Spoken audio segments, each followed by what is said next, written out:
नमस्कार, आपका स्वागत है हमारे खास कार्यक्रम हरियाणा डायरी में। इस कार्यक्रम का एक ही उद्देश्य है कि आप तक हरियाणा के हर उस विकास की जानकारी पहुंचाई जाए जो मुख्यमंत्री मनोहर लाल के नेतृत्व में लगातार किया जा रहा है। तो बने रहिए हमारे साथ और देखते रहिए हमारा खास कार्यक्रम हरियाणा डायरी।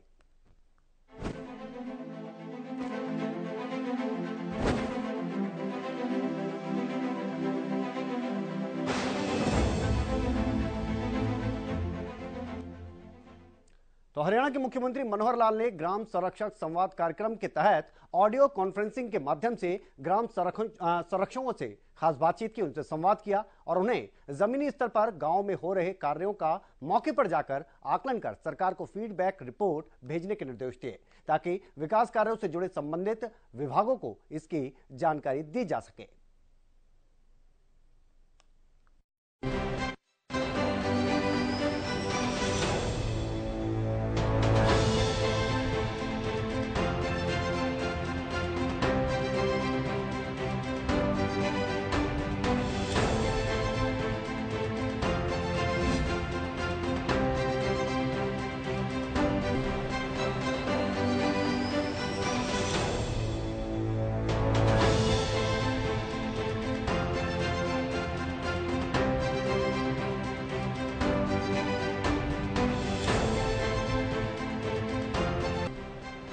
हरियाणा की मनोहर सरकार ने पिछले 8 सालों में शहरों की तस्वीर बदलने के साथ ही गांवों की तस्वीर बदलने का भी काम किया है। गांव का भी शहरों की तर्ज पर विकास हो, इसे सुनिश्चित करने के लिए मुख्यमंत्री मनोहर लाल गंभीर हैं। इसे लेकर ग्राम प्रतिनिधियों से मुख्यमंत्री मनोहर लाल समय समय पर संवाद करते रहते हैं।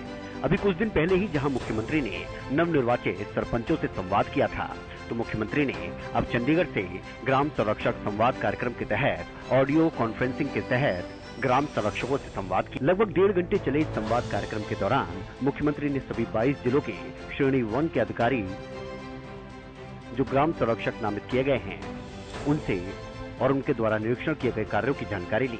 मुख्यमंत्री ने कहा कि विकास का रास्ता गांव से होकर जाता है। जब गांव का विकास होगा तभी प्रदेश का समुचित विकास सुनिश्चित होगा। इसीलिए संरक्षकों को विशेष रूप से गांव में हो रहे विकास कार्यों का निरीक्षण करने की आवश्यकता है।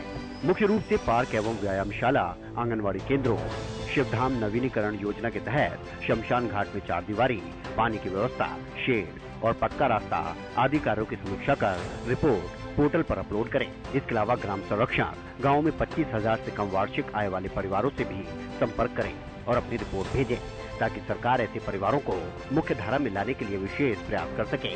उन्होंने कहा कि मुख्यमंत्री अंत्योदय परिवार उत्थान योजना के माध्यम से विशेष कैंप लगवाकर ऐसे परिवारों के सदस्यों को रोजगार मुहैया करवाएंगे ताकि उनके जीवन स्तर में सुधार हो सके। मित्रों, आज जितने भी लोग अभी तक ग्राम संरक्षक इस नाते से जुड़े हैं, ऐसे सब बंधुओं को सबसे पहले मकर संक्रांति की बहुत बहुत बधाई, बहुत बहुत शुभकामना। हम जैसा जानते हैं कि आज हम तीसरी बार आपस में बातचीत कर रहे हैं और कोशिश करूंगा कि हर महीने आप लोगों से एक बार बातचीत हो जाए। अब हम चूंकि एक ऐसे काम में लगे हैं, बहुत ही पवित्र, बहुत ही एक ऐसा मन को सुकून देने वाला, आनंद देने वाला ये काम है।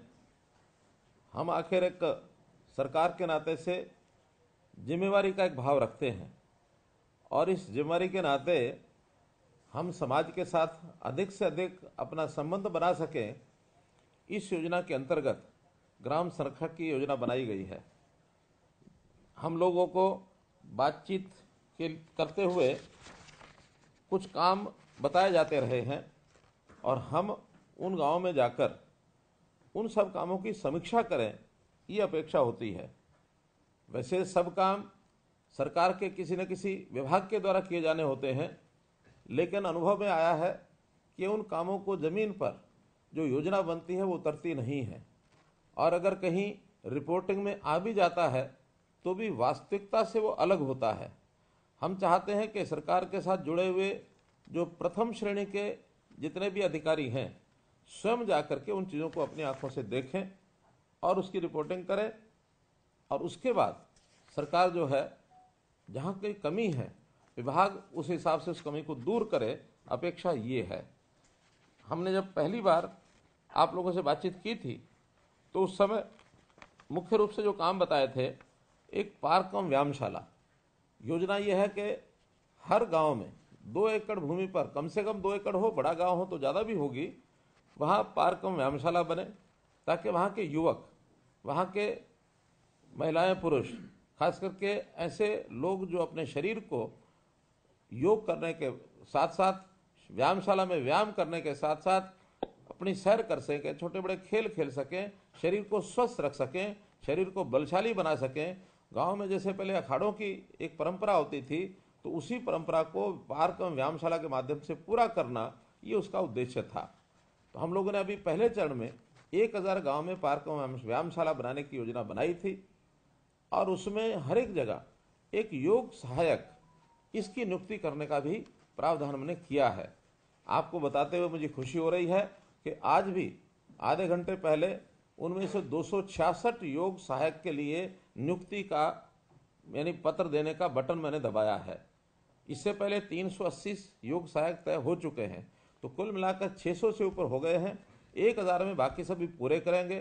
तो जिन जिन गांव में पार्क व्यायामशाला बनी है अथवा बन रही है, उस सारे का ध्यान करना है। हम तो केवल उसको एक समीक्षा के नाते उसका रिव्यू करके आए कि किस स्थिति में क्या चीज़ है, व्यायामशाला बनने के बाद वो चालू स्थिति में है कि नहीं है, वहाँ लोगों की गतिविधियाँ होती हैं कि नहीं होती हैं, अगर निर्माणाधीन है तो वो ठीक से निर्माण हो रही कि नहीं हो रही है, और जहाँ इस प्रकार का निर्माण पूरा हो चुका है, वहाँ हम अपने वहाँ के सरपंच से बातचीत करके और उसके ऊपर एक वरिष्ठ लोगों की समिति अथवा वहाँ के कोई एक्स सर्विसमैन हो, उनके नेतृत्व में समिति, अथवा कोई युवा क्लब हो, युवाओं के माध्यम से उसकी देखरेख करने का काम यदि एक उस प्रकार से वहाँ करेंगे वॉलंटरली, तो मुझे लगता है उसको आसानी से हम संभाल सकेंगे। उसके आगे मेंटेनेंस के लिए पंचायत के द्वारा भी उससे काम कराए जा सकते हैं, सरकार भी उसमें काम के लिए सहयोग करेगी। तो एक काम तो ये है जो हमने करना है। दूसरा काम था शिवधाम योजना, अर्थात गांव-गांव में जो शमशान घाट हैं अथवा कब्रिस्तान हैं, बरियल ग्राउंड हैं, उन सब की देखभाल, उनका इंफ्रास्ट्रक्चर, अर्थात जाने के लिए वहाँ रास्ता ठीक है कि नहीं है, कच्चा तो नहीं है, पक्का रास्ता होना चाहिए, पानी कीचड़ से नहीं भरा होना चाहिए। दूसरा, उस स्थान की चारदीवारी बनी कि नहीं बनी है, अगर शमशान घाट है तो वहाँ शेड बने हैं कि नहीं बने हैं, ऐसी पीने के पानी की अथवा हाथ धोने के पानी की व्यवस्था वो वहाँ है कि नहीं है। इसके लिए सभी डिप्टी कमिश्नर्स को हमने कहा था कि अपने ज़िले के सभी इस प्रकार के जो स्थान हैं उनको, उनका विकास ये सुनिश्चित करें। ये भी हमारे देखभाल का एक विषय होना चाहिए।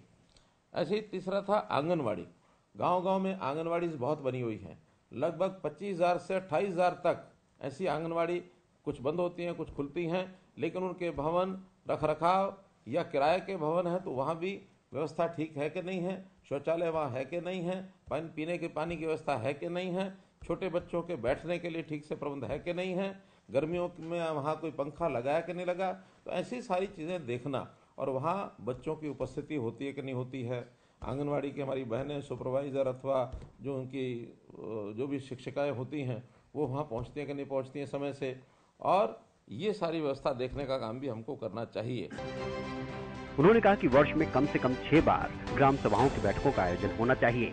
ग्राम संरक्षक सरपंचों के साथ समन्वय स्थापित कर इन सभाओं का आयोजन कर ग्रामीणों को सरकार की अन्य योजनाओं से भी अवगत करवाएं और उन्हें जागरूक करें। मुख्यमंत्री ने कहा कि सरकार का 1000 पार्क एवं व्यायामशालाएं स्थापित करने का लक्ष्य है। अधिकतर गाँव में व्यायामशालाएं बनाई जा रही हैं। इन पार्क एवं व्यायामशालाओं में लोग व्यायाम और योग कर शरीर को स्वस्थ बना सकते हैं। इसलिए सरकार द्वारा इन पार्क एवं व्यायामशालाओं में योग सहायकों की नियुक्ति की जा रही है। पिछले महीने तक मुझे ये आपको सूचना देनी है कि 6000 में से मात्र 1300 लोगों ने ही अपनी रिपोर्टिंग की है।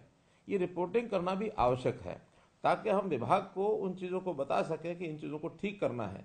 मैं आपको ध्यान दिलाना चाहता हूं कि हमारा काम केवल जाके देखभाल करना है, उसका रिव्यू करना है, उसकी जांच करनी है और रिपोर्टिंग करनी है।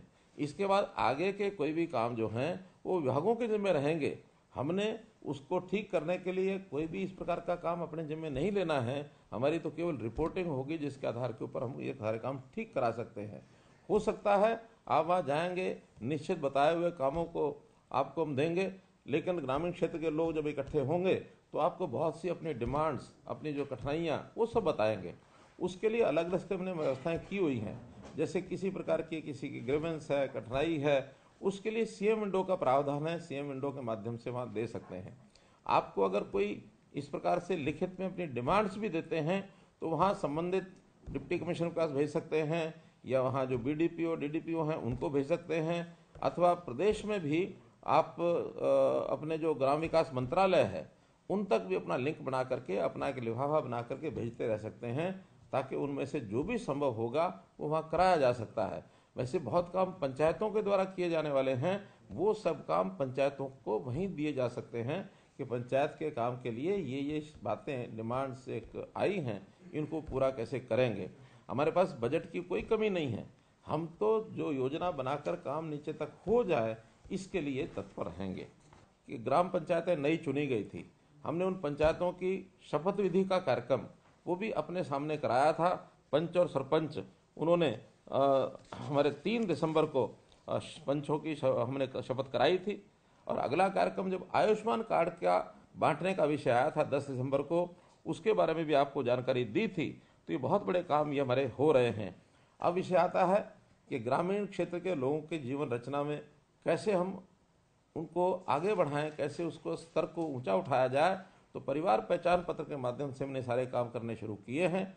हर एक परिवार का एक पहचान पत्र बन चुका है, जिसके माध्यम से इस परिवार का सारा डाटा, चाहे परिवार के सदस्यों की आय है, आयु है, अथवा वो क्या काम करते हैं, और भी कोई परिस्थिति किसी प्रकार की होगी, वो सब जानकारी रख करके उनकी आवश्यकताएं, खास करके बीपीएल परिवार जो 1,80,000 रुपये से नीचे की आय जिनकी है, ऐसे सब परिवारों की सहायता करना ये हमारा सबका काम है।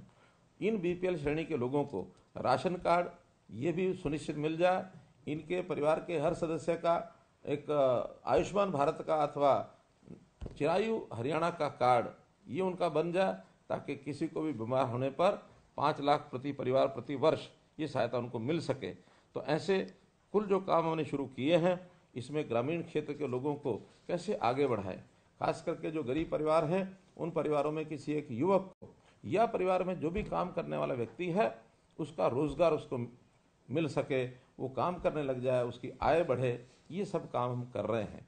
हमारी अपनी जो टोली है 6,234 गांव जो अडॉप्ट किए जा चुके हैं, इनमें सभी सीनियर लोग हैं। हमारे ऑल इंडिया सर्विसेज के सारे लोग IAS हो, IPS हो, IFS हो, अथवा HCS हैं, HPS हैं, HFS हैं, वो सब लगे हैं। इसमें बहुत से हमारे डॉक्टर बंधुओं भी लगे हैं, अध्यापक, मुख्य अध्यापक, लेक्चरर्स, इंजीनियर्स, ये सब भी लगे हैं। तो एक अच्छे लेवल का जो अधिकारी है किसी एक गांव में जब जाएगा तो निश्चित रूप से उस गांव की सारी स्थिति उसके ध्यान में आएगी। गांव के साथ एक रूट लेवल के साथ जब जुड़ करके हम काम करेंगे तो हमें वास्तव में अपने यहाँ जो हम काम करते हैं डिपार्टमेंट का एक हेड बन करके वहाँ भी बहुत सुविधा होगी कि नीचे किस प्रकार की जो स्थिति है वो जो हम सब देखते हैं। तो इस नाते से हम लोग जो काम कर रहे हैं, आज तो इस अवसर पर तीसरी बार जो मिल रहे हैं, तो विषय तो वही हैं जो पहले हमने दोहराए थे। कुछ विषय नए हो सकते हैं, लेकिन पहले वाले सब काम वो सब हम करें। और परिवार पहचान पत्र के नाते से जो हमारा फोकस है, उसमें कुछ परिवारों के साथ अपना संबंध बनाकर, खास करके जो कम आय वर्ग के लोग हैं, ऐसे परिवारों में ज़रूर हमको जाना चाहिए। हर बार महीने में अगर एक बार जाते हैं तो 5 परिवार 10 परिवार उनके घर जा कर के उनको कुछ ना कुछ हम गाइडेंस दे सकते हैं कि किस प्रकार से वो आगे बढ़ाए। बहुत योजनाएं सरकार की ओर से चलती हैं, जैसे मुख्यमंत्री अंत्योदय परिवार उत्थान योजना, कैसे गरीब परिवारों के घर से एक व्यक्ति को रोजगार कैसे दिलाया जाए। हम लगभग 550 कैंप लगा चुके हैं। अगले महीने से इन कैंपों की और भी आगे उसको जारी रखा जाएगा, उस पर हम आपको बुलाएंगे। इससे पूर्व मुख्यमंत्री मनोहर लाल ने हरियाणा कौशल रोजगार निगम के माध्यम से 266 योग सहायकों को ऑनलाइन जॉब ऑफर भेजे। लगभग 340 योग सहायकों की पहले ही नियुक्ति हो चुकी है। उन्होंने कहा कि ग्राम संरक्षक युवा क्लब भूतपूर्व सैनिकों या प्रबुद्ध नागरिकों की एक समिति बनवाकर भी इन पार्क एवं व्यायामशालाओं का रखरखाव भी सुनिश्चित करें। मुख्यमंत्री मनोहर लाल ने कहा कि गांव में विकास कार्यों के लिए पंचायती राज संस्थाओं को 1100 करोड़ रुपए का बजट इस वित्त वर्ष की अंतिम तिमाही में दिया गया है। इसमें से 850 करोड़ केवल पंचायतों को दिया गया है। ग्राम पंचायत से प्रस्ताव पारित करवाकर जल्द से जल्द कार्य करवाना सुनिश्चित करें। एक श्रेणी आती है गांव के अंदर, उसका डाटा हम जो ले सकते हैं, आप उसका लिंक भेज देंगे कि हम अपने गांव का डाटा कैसे ले सकते हैं। कुछ परिवार कहते हैं कि हमारी 25,000 रुपये तक ही वार्षिक इनकम है। ऐसे परिवारों को जरूर उसमें से निकालें गांव के परिवारों से, ताकि हम वो 25,000 से नीचे वाले इनकम के परिवार कौन हैं, क्या वास्तव में वो 25,000 से नीचे हैं या नहीं है। अगर 25,000 से नीचे हैं तो महीने का सिर्फ 2,000 रुपये उनको मिलता है। 2,000 रुपये में सामान्य व्यवस्था भी परिवार की बनती नहीं है, तो उनका गुजारा कैसे आखिर होता होगा, उनको कैसे हम आगे बढ़ने के लिए प्रेरणा दे सकते हैं। कुछ छोटे परिवार हैं जिन्होंने अपने आप को सिंगल यानी मेंबर फैमिली, एकल सदस्य परिवार ये घोषित किया हुआ है। ये भी एक वास्तव में एक ऐसी श्रेणी है जिसके ऊपर पूरा हमारा ध्यान रहना चाहिए कि क्या वास्तव में वो एकल सदस्य परिवार है या कहीं परिवार का विभाजन करके और उसने अपने आप को अलग परिवार दिखाया हुआ है। बहुत से लालच भी काम करते हैं, वो लालच काम न करें। वो सदस्य किसी परिवार का यदि सदस्य है तो उसकी रिपोर्टिंग भी करनी चाहिए कि किस परिवार का ये सदस्य है, और वास्तव में सिंगल मेंबर है तो उसका कैसे सिस्टम चल रहा है, इस पर जरूर हम ध्यान करें। ऐसे ही बहुत परिवार जो डबल मेंबर यानी 2 सदस्य परिवार की संख्या, हो सकता है कोई नया वैवाहिक एक जोड़ा होगा वो अलग रहने लग गया, बन सकता है। हो सकता है 2 बुजुर्ग वो अपने बच्चों से नहीं उनकी बनी, वो अलग रहने लग गए। इस प्रकार की अगर स्थिति है जैसा चल रहा है तो भी उनका भी हमको ध्यान रखना चाहिए कि ऐसे परिवारों की व्यवस्था कोई सुधार उसमें हम कर सकते हैं तो ये ज़रूर करना चाहिए। हमने अभी गांव की पंचायत बनने के बाद नया बजट ये घोषित किया है। 1100 करोड़ रुपया जिला परिषद, जिला समिति और पंचायतें, जिसमें से 850 करोड़ रुपया केवल पंचायतों के लिए है, इसकी घोषणा की है। और गांव के हिसाब से 1-2 दिन के बाद वो समाचार सभी गांव को तो पता लगेगा ही, आपको भी आपके गांव की जानकारी ये हम सब दिला देंगे, ताकि उस गांव का बजट अगले 3 महीने 31 मार्च तक कितना पैसा उनको उपलब्ध रहेगा। और आप यदि अगला कार्यक्रम ऐसा बना सकें कि ग्राम पंचायत से कह करके उनके कुछ कामों की रेजोल्यूशन उनके पास कराएं, ताकि ग्राम पंचायत उन कामों को आगे कराने के लिए एक सूची बन जाए। और यदि ग्राम सभा की बैठक होती है तो आप जाकर के ग्राम सभा की बैठक भी करा सकते हैं, वहाँ उन कामों की चर्चा कर सकते हैं कि गांव की पंचायत ने ये काम इन 3 महीनों के लिए तय किए हैं, ताकि ग्राम सभा की उस पर मोहर लग जाए। इस प्रकार का काम भी हम करा सकते हैं। और क्योंकि अगले बार गांव में जाने के पहले आपको ये उनको सूचना देनी होगी, ताकि ग्राम सभा की बैठक कर सकें। हमारी अपेक्षा है कि वर्ष में कम से कम 6 ग्राम सभा की बैठकें हों, हर 2 महीने बाद 1 ग्राम सभा की बैठक। अभी तक ग्राम सभा बैठक के नाम से केवल औपचारिकता चलती है, लेकिन ये वास्तव में बैठकें होनी शुरू हो जाए, ये भी आपको प्रयत्न करना चाहिए, ताकि गांव के सब लोग एक जगह आएँ। गांव का भाईचारा भी बढ़ता है। जो काम गांव में चल रहे हैं सरकार के साथ, उनकी जानकारी मिलने से एक ट्रांसपेरेंसी भी आती है, और किसी के मन में कोई अगर गलत विचार भी है वो भी छूट जाता है। तो ग्राम सभा की बैठकें कराना, इसके लिए भी विधिवत तौर पर आपको एक पत्र दिया जाएगा, ताकि आप अधिकृत हो जाएं वो ग्राम सभा की बैठकें कराने के लिए। सरपंच को बैठक बुलानी है, लेकिन आपका सरपंच का तालमेल अच्छा होगा तो ग्राम सभा की बैठकें भी वो हो जाएंगी, और उन ग्राम सभा की बैठकों में इन सब चर्चाओं को करेंगे तो निश्चित रूप से गांव को लाभ होगा, गांव के लोगों को लाभ होगा। तो मित्रों, गांव में जाकर लोगों की ज़्यादा जानकारी लेना और उनके लिए अच्छा क्या कर सकते हैं, ये तभी संभव है जब हमारे मन में संवेदनशीलता समाज के प्रति आएगी और हम गांव को अपना परिवार समझेंगे। और परिवार समझ करके, मैं चूँकि सरकार का एक बड़ा अधिकारी हूँ, सरकार के द्वारा नियुक्त, तो अतिरिक्त काम के लिए एक सेवा का काम करूँगा तो मुझे आनंद आएगा। ऐसी भावना लेकर कर चलेंगे तो निश्चित रूप से ग्राम संरक्षक की जो भूमिका जो आपको दी गई है, इस पर हम पूरा उतरेंगे। तो ये योजना मुझे आपको बतानी थी। पिछले 8 सालों में गांव का समग्र विकास करवाने के लिए जो काम हो रहे हैं, उसका असर अब धरातल पर भी नजर आ रहा है। मुख्यमंत्री मनोहर लाल ने जो योजना बनाई थी वो कारगर साबित हो रही है और किसी भी योजना को सफल बनाने के लिए जरूरी है कि समय समय पर उसका फॉलोअप हो, जो मुख्यमंत्री समेत तमाम मंत्री समय समय पर लेते रहते हैं।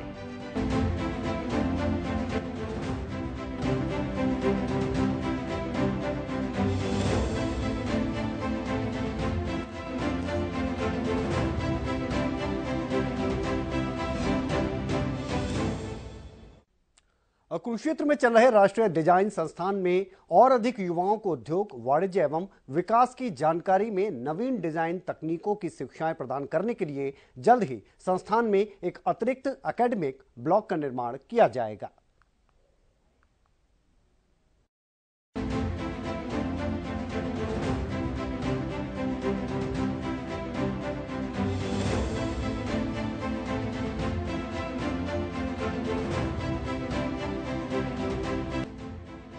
हरियाणा की मनोहर सरकार युवाओं को आत्मनिर्भर बनाने और उनके रोजगार को लेकर बेहतरीन काम कर रही है।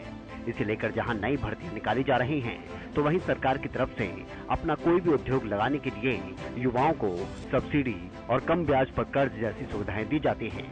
युवाओं की स्किल्स को और ज्यादा निखारने के लिए हरियाणा में देश की पहली स्किल यूनिवर्सिटी श्री विश्वकर्मा कौशल विश्वविद्यालय खोला गया। इसके अलावा और भी संस्थानों के जरिए युवाओं की स्किल्स बढ़ाने का काम किया जा रहा है। इसी कड़ी में कुरुक्षेत्र में चल रहे राष्ट्रीय डिजाइन संस्थान में और अधिक युवाओं को उद्योग, वाणिज्य एवं विकास क्षेत्रों में नवीन डिजाइन तकनीकों की शिक्षाएं प्रदान करने के लिए जल्द ही संस्थान में एक अतिरिक्त एकेडमिक ब्लॉक का निर्माण किया जाएगा, यानी कुरुक्षेत्र NIT का विस्तार होने जा रहा है। इस परिसर में अतिरिक्त एकेडमिक ब्लॉक जल्द बनाया जाएगा। मुख्य सचिव संजीव कौशल ने इस संबंध में विभाग के अधिकारियों के साथ बैठक की और अधिकारियों को मुख्य सचिव ने निर्देश दिए हैं। साथ ही कहा गया है कि आवश्यक प्रक्रियाओं को शीघ्र पूरा किया जाए। वर्तमान में राष्ट्रीय डिजाइन संस्थान परिसर में मुख्य academic block, staff housing, hostel, auditorium तथा अन्य एकेडमिक ब्लॉक बने हुए हैं। संस्थान को अपने एक अन्य एकेडमिक ब्लॉक के लिए पंचायत भूमि की आवश्यकता होगी।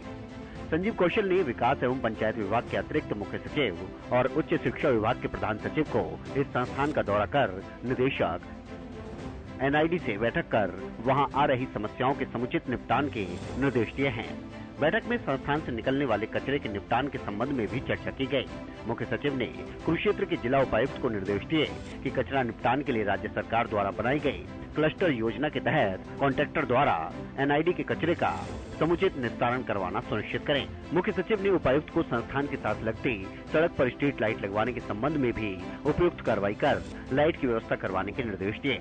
उन्होंने कहा कि राष्ट्रीय डिजाइन संस्थान हरियाणा के लिए प्रतिष्ठित संस्थान है, इसीलिए उसे सभी सुविधाएं मुहैया करवाना राज्य सरकार और जिला प्रशासन की जिम्मेवारी है। इसीलिए सभी संबंधित अधिकारी निदेशक NID के साथ समन्वय स्थापित कर उनके समक्ष आ रही समस्याओं का त्वरित समाधान करें। स्वयं हरियाणा के मुख्यमंत्री मनोहर लाल भी कई बार ये बता चुके हैं कि युवाओं को रोजगार देने और उन्हें आत्मनिर्भर बनाने के लिए हरियाणा सरकार कितनी गंभीर है। कौशल विकास अपने आप में ये एक बहुत बड़ा युवाओं के लिए ऐसा विषय है जिसकी हमको भी प्रतीक्षा है, युवा भी अपेक्षा करता है कि रोजगार के नाते शिक्षा प्राप्त करके या कम शिक्षा प्राप्त करके भी कुछ कौशल, कुछ हुनर उसका विकास हो ताकि रोजगार के लिए हम उसकी सहायता कर सकें, इंडस्ट्री उसकी सहायता करे या सेल्फ एम्प्लॉयमेंट में भी उसको आगे बढ़ने का मौका मिले। इसलिए हर एक युवक को रोजगार मिलना चाहिए, तो उसके लिए कौशल विकास जरूरी है। इतना बड़ा जो संस्थान खड़ा किया है, देश का पहला संस्थान है श्री विश्वकर्मा कौशल विकास विश्वविद्यालय, और ये आज जिस विषय में उभर करके आया है, कितना समय हो गया इसको? 3 साल इसको हो गए हैं। आगे आने वाले और 1.5-2 साल के अंदर इसका स्वरूप सारा बन के निकलेगा, जिसके बाद 4000 विद्यार्थियों से, 4000 युवाओं के प्रशिक्षण से ये काम शुरू होगा। 2030 तक 12000 विद्यार्थी हर वर्ष यहाँ से कौशल विकास करके और अपने रोजगार के लिए आगे बढ़े। पिछले 3 साल में बात करें सर, कितने युवा यहाँ से तैयार होकर जा चुके हैं? अभी तक 2200 युवा, क्योंकि अभी तो बिल्डिंग नहीं है, बिल्डिंग थोड़ी थी, तो 2200 युवाओं ने तो यहाँ से सर्टिफिकेशन कर लिया है। लेकिन इसके अलावा कुछ इंडस्ट्रीज ने एमओयू किया है हमारे कौशल विश्वविद्यालय से, तो उनके माध्यम से भी बहुत से युवा रोजगार यानी कौशल उनका विकास हुआ है, ट्रेनिंग प्राप्त की है और उन्हीं इंडस्ट्री में उन्होंने अपनी नौकरी भी प्राप्त की है। सर, जिस तरीके से 4 लाख युवाओं की बात की जा रही है कि हर वर्ष 4 लाख युवा निकलेंगे, तो उसको किस तरीके से मैनेज किया जाएगा? 4 लाख नए युवा देश की आबादी में बढ़ता है जी। तो 4 लाख युवा आता है, लेकिन हम मानते हैं कि लगभग 2 लाख युवा तो अपने आप ही अपने कामों के माध्यम से वो अपना काम रोजगार प्राप्त करता है। बाकी 2 लाख को पढ़ाई के साथ साथ स्किलिंग कराई जाए, इसकी योजना बना रहे हैं। उसमें यूनिवर्सिटी और यूनिवर्सिटी के साथ एफिलिएटेड हमारे जितने भी संस्थान हैं, चाहे उसमें ITIs हैं, पॉलिटेक्निक्स हैं, इंजीनियरिंग कॉलेजेस हैं या शिक्षा के बाकी संस्थान भी, क्योंकि नई एजुकेशन पॉलिसी में अब शिक्षा के साथ कौशल विकास इसको भी जोड़ दिया गया है। और जो प्राइवेट संस्थान हैं उनको भी हमने आज कहा है कि अपने कुछ इंस्टीट्यूट बनाएं और यूनिवर्सिटी के साथ एफिलिएट करें, यहाँ से सर्टिफिकेशन उनको कराया जाए और यूनिवर्सिटी का जब नाम बड़ा होगा तो इस यूनिवर्सिटी का सर्टिफिकेट की कीमत होगी, ताकि लोग इस यूनिवर्सिटी से और पढ़ करके निकलेंगे तो उनको तुरंत रोजगार मिलेगा। युवाओं को आत्मनिर्भर बनाने की कड़ी में कुरुक्षेत्र NIT भी एक बड़ा रोल अदा कर रहा है। राष्ट्रीय डिजाइन संस्थान में और अधिक युवाओं को उद्योग, वाणिज्य एवं विकास क्षेत्रों में नवीन डिजाइन तकनीकों की शिक्षाएं प्रदान करने के लिए जल्द ही संस्थान में इस अतिरिक्त एकेडमिक ब्लॉक का निर्माण करने की बात हो रही है। बैठक में विकास एवं पंचायत विभाग के अतिरिक्त मुख्य सचिव अनिल मलिक, उच्च शिक्षा विभाग के प्रधान सचिव विजेंद्र कुमार सहित अन्य अधिकारी मौजूद थे। कुरुक्षेत्र के उपायुक्त वीडियो कॉन्फ्रेंसिंग के माध्यम से इस बैठक में शामिल हुए। तो हमारे खास कार्यक्रम हरियाणा डायरी में आज के लिए इतना ही। कल फिर मिलेंगे। आप देखते रहिए हरियाणा न्यूज।